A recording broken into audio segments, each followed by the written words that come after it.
mengikut mazhab itu tidak salah, tetapi ekstrim ta'assub, menganggap hanya pendapat satu mazhab saja betul, itu yang salah.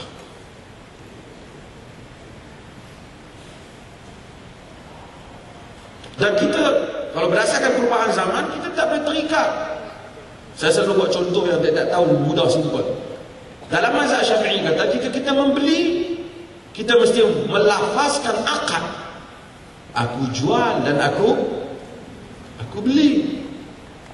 Kita pergi, saya daripada Bukit Bentajaman, Sebang Perai. Ada satu Cina kedai mangkuk pinggan. Dia memang lama di Cina tu. Saya beli pinggan dengan dia. Dia kata, saya jual sama lu lah. Saya kata, okey. Lu cakap lah, lu beli. Dia kata, wih, kata Cina ni tak Islam, dia mazhab Syafi'i. Maksudnya dia tu tiru orang tua lah, orang tua Melayu ni. Tetapi jika tuan-tuan terlalu, saudara-saudara terikat dengan pendapat ini, saudara-saudara tidak boleh berurusan dengan air di mesin tu. Bubur RM1, mesin aku beli. Mesin turun. Duk tunggu. Pasal apa yang kau dah dalam lagi ni? Mesin ni tak sebut aku jual. Kata mesin ni mazhab Hanafi, cakap dia. Cuma mahal duduk di kawasan mazhab Syafi'i. Kerana pada mazhab Abu Hanifah menanggap bukan persoalan yang ditekankan oleh Quran, persoalan taradin minkum, redha meredai. Maksud kita jual dengan rela dan kita beli dengan rela. Kata mazhab Syafi'i mentafsirkan rela itu dengan menyebut aku jual, aku beli. Kata mazhab Abu Hanifah tidak semestinya. Beri duit dan beli barang tanda persetujuan.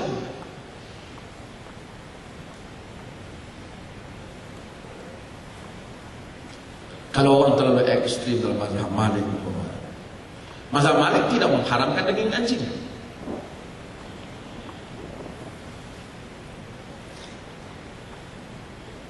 Tapi kalau dia sampai makan daging anjing, kita larang dia. Dia tak boleh kata itu mazhab saya. Dia perlu mendengar dalil.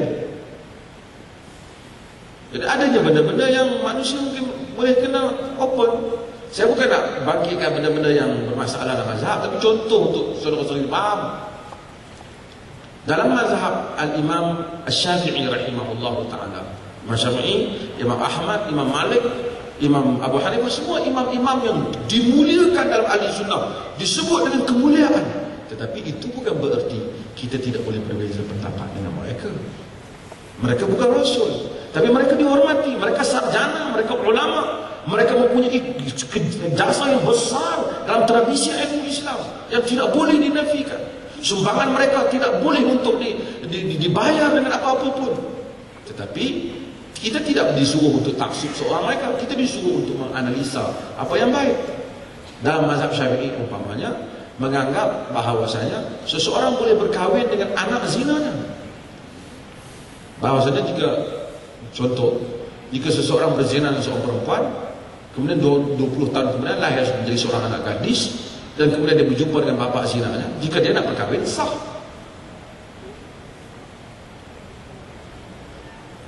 Tentu pandangan itu berat. Tiba-tiba satu orang kata, awak nak kahwin dia ni siapa? Dia ni sebenarnya anak saya juga lah, tapi tak nikah juga ni. So, kami nak kahwin. Menurut mazhab Syafi'i boleh. Kerana nasab tak sabit. Disebabkan kerana perkahwinan saja yang boleh mensabitkan nasab. Tapi mazhab lain sebut bahawasanya jika agama itu telah mengharamkan manusia untuk berkahwin disebabkan hanya susuan, adakah agama nak mengizinkan perkahwinan yang mana ternyata benihnya cuma hanya boleh makan saja? Susuan, menyusu, anak susuan itu diharamkan dalam agama. Saya ingat kalau orang tanya saya tentu tidak beri pendapat mazhab Syafi'i, saya akan kata haram bawa berkahwin.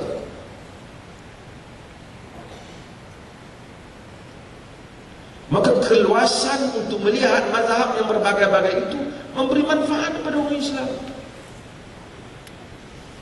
Kadang-kadang saya buat contoh di dalam biotech. Umpama dalam perubahan bahan,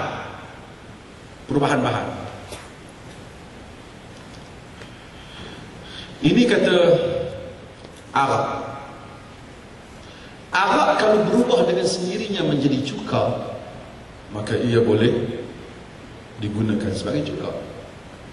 Tapi mazhab Syafi'i mensyaratkan hendaklah perubahan itu berlaku dengan sendirinya. Kalau kita yang masukkan bawang putih hingga dia ubah, walaupun dia telah ubah menjadi cuka, dia kata tak boleh, tetap haram. Kalau dia duduk tempat teduh, kita tolak dia pergi tempat cerah, kerana kita mengubah tempat itulah dia mengubah, tak boleh, kata dia. Tapi masalah kata itu tidak penting bagaimana dia berubah, tapi yang pentingnya sifat kimia nama, adakah ia arak ataupun tidak. Dalam bioteknologi, kalau kita pakai spek mazhab, tuan-tuan tak boleh buat banyak pengenal, kerana perbezaan bahan kimia itu berlaku hasil daripada tindakan manusia. Jika tidak, dia tidak ekonomi. Nak tunggu dia ubah sendiri, belum tentu dia ubah. Maka kita perlukan keluasan mazhab. Sebab itu di Perlis ini dia punya perlembagaan dia berpegang pada Quran dan Sunnah. Bukan dia nafikan mazhab, dia menganggap yang mana pendapat yang dianggap lebih kukuh oleh ahli-ahli fatwa di negeri ini.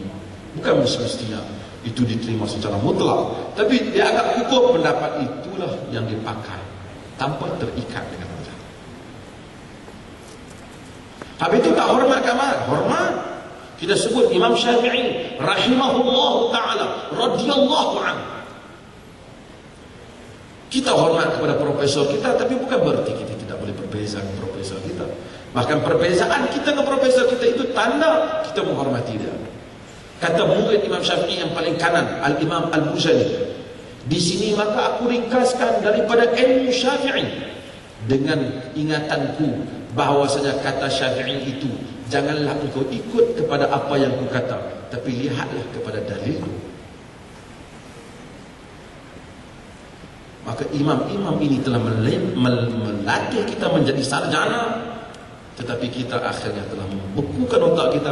Kita kata jangan fikir benda lain, ikut hadiah kata saja. No, itu tidak membantu perkembangan agama. Okey, masih ada soalan lain?